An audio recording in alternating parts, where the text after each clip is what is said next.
نكمل مع بعض أصدقائي، وأشكر جميع الذين يتابعون هذه الدروس.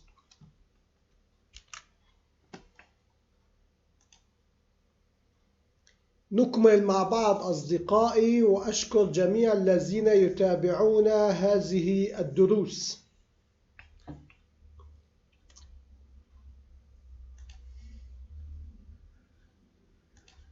We continue with some of my friends and thank everyone who has been following these lessons.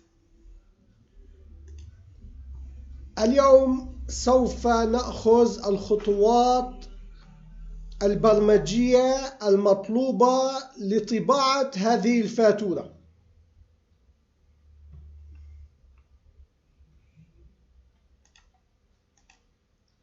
Today we're going to take the required software steps to print this invoice.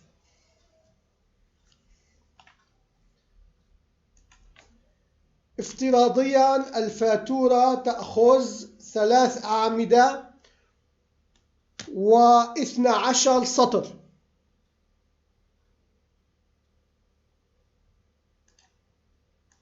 By default, the invoice takes 3 columns and 12 lines.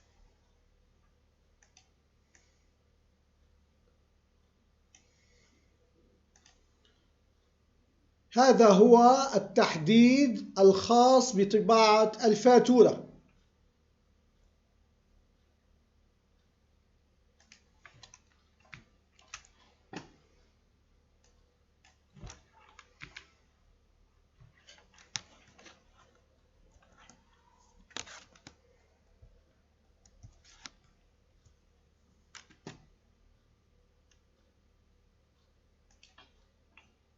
This is the limitation for printing the invoice. يجب أن نسجل ماكرو جديد يقوم بتحديد هذا المجال وإعطاء أمر الطباعة.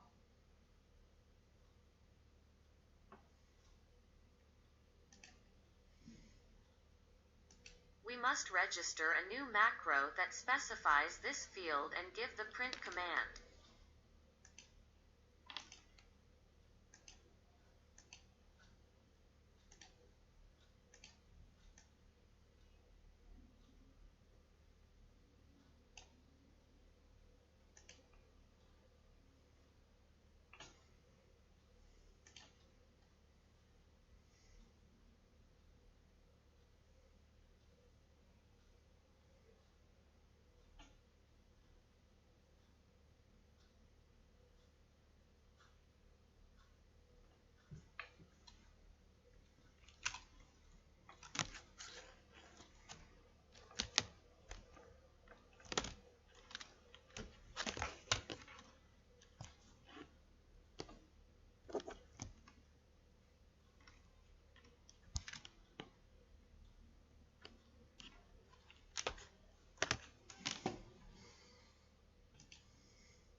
نختار من لوحة تحكم الطباعة خاصية طباعة الخلايا المحددة.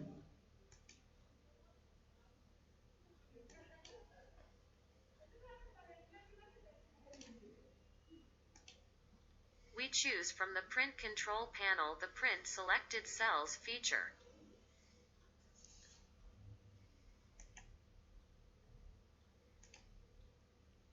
ثم نعطي أمر الطباعة.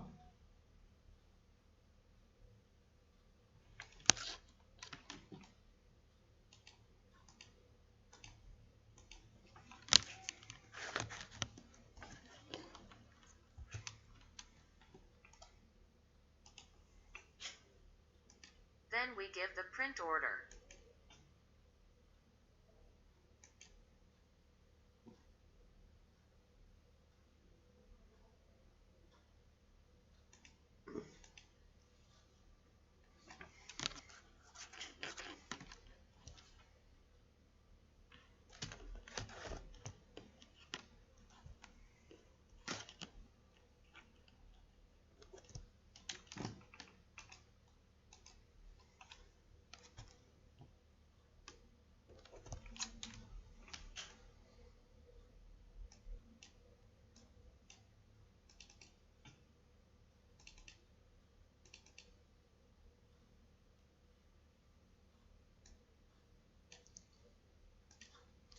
هذه هي الأسطر التي تم تسجيلها من خلال الماكرو.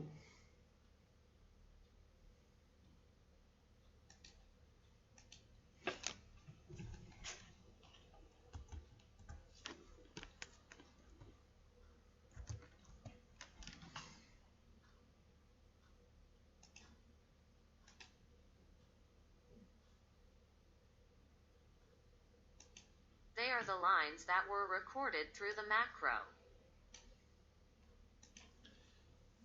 سوف نقوم بنسخ هذه الأسطر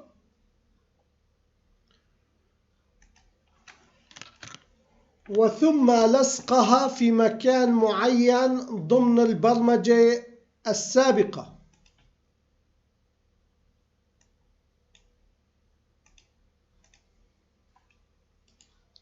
يجب أن نضع هذه الأسطر بعد التاريخ وبعد التوقيت.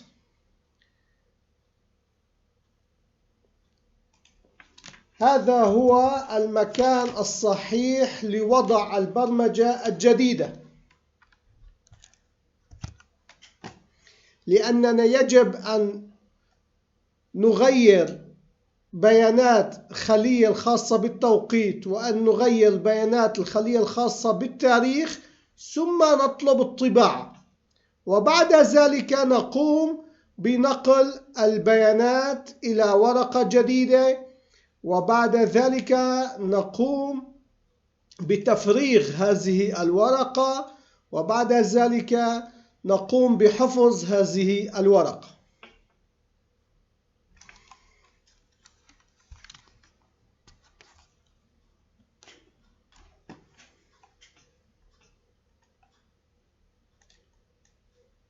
We will copy these lines and then paste them in a specific place within the previous programming. We must put these lines after the date and after timing. This is the correct place to place the new programming because we must change the time cell data, and we change the cell data for the date and then print request, and then we transfer the data to a new sheet, and after that he unloads that sheet and then we save this sheet.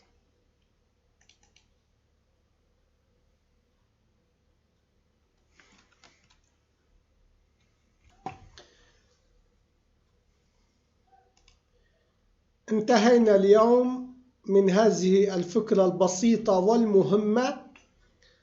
نلتقي غدا إن شاء الله في تتمة من ميزات البرمجة الموجودة بالإكسل. إلى اللقاء.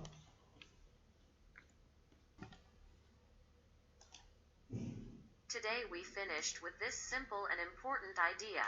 We will meet tomorrow, God willing, to complete the software features in Excel. Goodbye.